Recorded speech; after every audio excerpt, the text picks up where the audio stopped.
Hello guys, welcome back to my channel. Welcome to Finance Market. Welcome to another video. Guys, इस video के अंदर Reliance capital limited के ऊपर मैं आपसे बात करने जा रहा हूँ।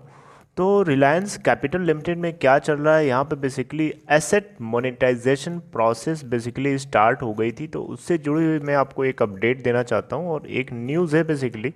आइए देखते हैं। सबसे पहले मैं आपसे यहाँ पे बात करना चाहता हूँ इसके स्टेटस के बारे में। अभी 1:30 हो रहा है और हम लोग देखते हैं कि आज के दिन की इसकी किस तरीके से ओपनिंग होती है और किस तरीके से ट्रेड करता है अभी तक। गाइस 8.00 पे आज ओपन हुआ एंड वहाँ से ये 7.80 का आज इंट्राडे लो बनाया है अभी तक, और 8.00 का हाई है जो कि आज का इसका ओपन प्राइस है। आप अगर अभी देखें करंटली तो 7.85 के ऊपर ट्रेड हो रहा है, जो कि 1.26% डाउन है अपने लास्ट क्लोजिंग प्राइस के रेस्पेक्ट में, जो कि 7.95 था। करस्पॉन्डिंग आज के लिए जो टोटल वॉल्यूम ट्रेड हुआ है वो अभी तक 371,853 यानी 3,71,928। आज के लिए लोअर सर्किट लगा था 7.60 का और अपर सर्किट लगा था 8.30 का। 52 वीक लो इसका है 3.70 एंड 52 वीक हाई है 28.65 का। मार्केट कैपिटलाइजेशन अगर आप देखें तो 198.38 करोड़ सिर्फ बची है। अब आपसे बात करता हूँ बीएससी के ऊपर टोटल वॉल्यूम की, तो वहाँ पे सिर्फ 66,564 क्वांटिटीज ट्रेड हुई हैं। और देखें यहाँ पे तो बाइंग पेंडिंग ऑर्डर 54% है और टोटल सेलिंग पेंडिंग ऑर्डर 46% की क्वांटिटी के साथ लगा हुआ है। आपको बताना चाहूँगा इसका स्टेक होल्डिंग पैटर्न जून 2020 क्वार्टर का, तो 1.5% की स्टेक के साथ प्रमोटर्स हैं जिसका 3.42% गिरवी है। 19.09% की स्टेक डोमेस्टिक इंस्टीट्यूशनल इन्वेस्टर्स के पास है और एफआईआईज के पास 0.41% की स्टेक है। वहीं पे यहाँ पे रिलायंस कम्युनिकेशन लिमिटेड की तरह यहाँ पे भी रिटेल इन्वेस्टर्स की संख्या बहुत ज़्यादा है, 78.99% की स्टेक यहाँ पे बना के रखे हुए हैं। तो बड़ा मतलब ये बड़ी सिचुएशन खतरनाक दिख रही है। रिटेल इन्वेस्टर्स को फंसा दिया जाता है जो गार्बेज होता है उसमें। अब यहाँ से आपको बताना चाहूँगा इसके रेजिस्टेंस और सपोर्ट टेक्निकल्स की हम लोग बात नहीं करेंगे आज, सीधे इसकी बात करते हैं कि न्यूज़ क्या है बेसिकली इसके अंदर क्या चल रहा है उसके बारे में आइए बात करता हूँ। उसके लिए मैंने आपको यहाँ पे एक पॉइंट वाइज तैयार किया है, आपको चलिए समझाता हूँ कि एक्चुअली में क्या हो रहा है। देखिए यहाँ पे एक्चुअली हो ही रहा है कि रिलायंस कैपिटल जो है ये बेसिकली अनिल अंबानी की कंपनी है। तो इसमें क्या हो रहा है ना कि इस कंपनी के पास कर्जा बहुत है, तो उस कर्ज 15,000 करोड़ के आसपास का इसके पास कर्जा है। तो उसको चुकाने के लिए अब ये क्या कर रहा है कि अपने एसेट्स को मोनेटाइज करने के लिए सोच रहा है। कंपनी ने रीपेमेंट्स नहीं कर पाया, डिफ़ॉल्ट कर दिया। टाइम पे जब पेमेंट नहीं होती है तो उसे डिफ़ॉल्ट की कैटेगरी में देखा जाता है। तो अपने डिबेंचर होल्डर्स को और जितने और क्रेडिटर्स हैं उनको ये टाइम पे पैसे नहीं चुका पाए, जिसकी वजह से डिफ़ॉल्टिंग कैटेगरी में आ गई और जिसकी वजह से इसको पूरा करने के लिए अपने एसेट्स को इनको मोनेटाइज करना पड़ रहा है। अब यहाँ पे एसेट्स कौन कौन हो सकती हैं रिलायंस कैपिटल लिमिटेड की। रिलायंस सिक्योरिटीज़ हो सकती है, इसकी एक एसेट है। Reliance health and Reliance health है और एक रिलायंस जनरल इंश्योरेंस कंपनी है और रिलायंस निप्पन लाइफ इंश्योरेंस है जिसमें 51:49 का इनका जॉइंट वेंचर है निप्पन लाइफ के साथ।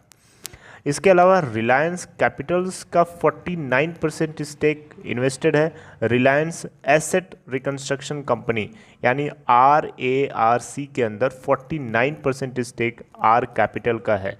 तो ये इनके कुछ की एसेट्स हैं। इन्हीं की एसेट्स को ये मोनेटाइज करके अपने क्रेडिटर्स और डिबेंचर होल्डर्स को चुकाना चाहते हैं। तो ये एक बहुत बड़ा कदम है और अच्छी बात है। किसी भी कर्ज को चुकाने के लिए आपको अपने एसेट्स बेचना पड़े तब भी आपको चुकाना चाहिए, क्योंकि आपकी सबसे ज़्यादा प्राइमरी थिंग होती है, प्राइमरी लायबिलिटी होती है। आप दूसरे से कर्ज लिए हो यार, पहले आप उसको चुकाओ, नहीं तो फिर वो कर्ज बढ़ता जाएगा और एक दिन आएगा कि आप बचोगे ही नहीं।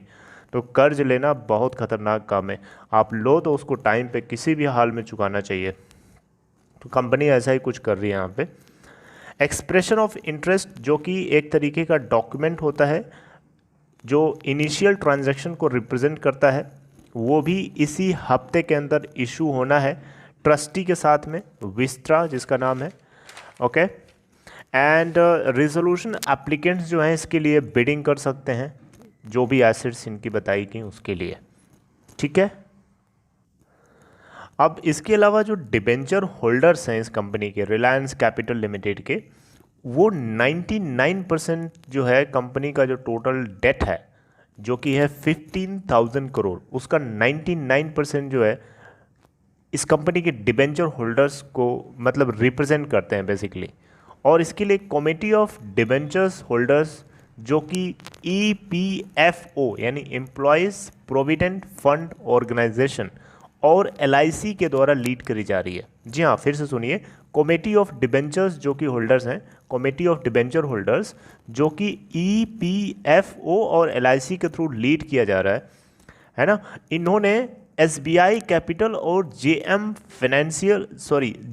फाइनेंस फॉर मतलब रिजोल्यूशन और मोनेटाइजेशन प्रोसेस को ट्रैक करने के लिए कि वो फास्ट काम कर रहा है कि नहीं कर रहा है, इन्होंने SBI कैपिटल और JM फाइनेंस को एक तरीके से अपॉइंट किया हुआ है। कौन किया है appoint? The committee of debenture holders, जो कि EPFO और LIC लीड कर रहे हैं, इन लोगों ने किया है। अब जो लेंडर्स हैं इस कंपनी के, वो ICA यानी इंटर क्रेडिटर एग्रीमेंट में एंट्री कर चुके हैं, है ना, रिजोल्यूशन प्रोसेस के लिए जो भी उनका अपना एक्सपोजर है अंडर प्रूडेंशियल फ्रेमवर्क। जी हाँ, प्रूडेंशियल फ्रेमवर्क बेसिकली ये RBI की एक गाइडलाइन है, एक नया प्रोसेस है जो एसेट्स को रिकवर करने के लिए, जो स्ट्रेस्ड एसेट्स होती हैं, स्ट्रेस्ड एसेट्स मतलब जो NPS टाइप की होती हैं, उसको रिकवर करने का एक तरीका है। तो प्रूडेंशियल फ्रेमवर्क के जरिए ये लेंडर्स जो हैं इस कंपनी के, वो ICA यानी इंटर क्रेडिटर एग्रीमेंट में एंट्री कर चुके हैं, ताकि वो अपने एसेट्स मतलब अपने ड्यूज़ को रिकवर कर सकें। और इसके लिए जो ड्यू डेट थी वो आज की ही दी गई थी, 30 सितंबर 2020। जी हाँ, तो ये कुछ इससे जुड़ी हुई अपडेट थी जो कि आप लोगों को बताना था। तो कंपनी जो है अपने एसेट्स को मोनेटाइज करके अपने लेंडर्स को, डिबेंचर होल्डर्स के कर्जे को चुकाने में लगी हुई है। तो I hope you like it guys, this is all about this video. यही एक छोटी सी वीडियो के थ्रू आप लोगों को बताना था। आई होप आपको समझ में आया। And in case if you have doubt or if you want to ask any question or if you have any idea regarding this, जो मैंने आपको नहीं बताया और आपको कुछ पता है, तो आप मुझे कमेंट बॉक्स में शेयर कर सकते हैं। I would love to read those और कमेंट्स। लास्ट में आपसे 2 रिक्वेस्ट करना चाहता हूँ। फर्स्ट रिक्वेस्ट ये है, फाइनेंस मार्केट को प्लीज़ सब्सक्राइब करें और बेल आइकन को जरूर हिट करें आने वाली नोटिफिकेशंस पाने के लिए। And second thing is that आपको डीमेट/ट्रेडिंग अकाउंट ओपन कराना है, तो डिस्क्रिप्शन बॉक्स में देखिए आपको लिंक दिया गया है, आप स्टॉक में आप ओपन करा सकते हैं।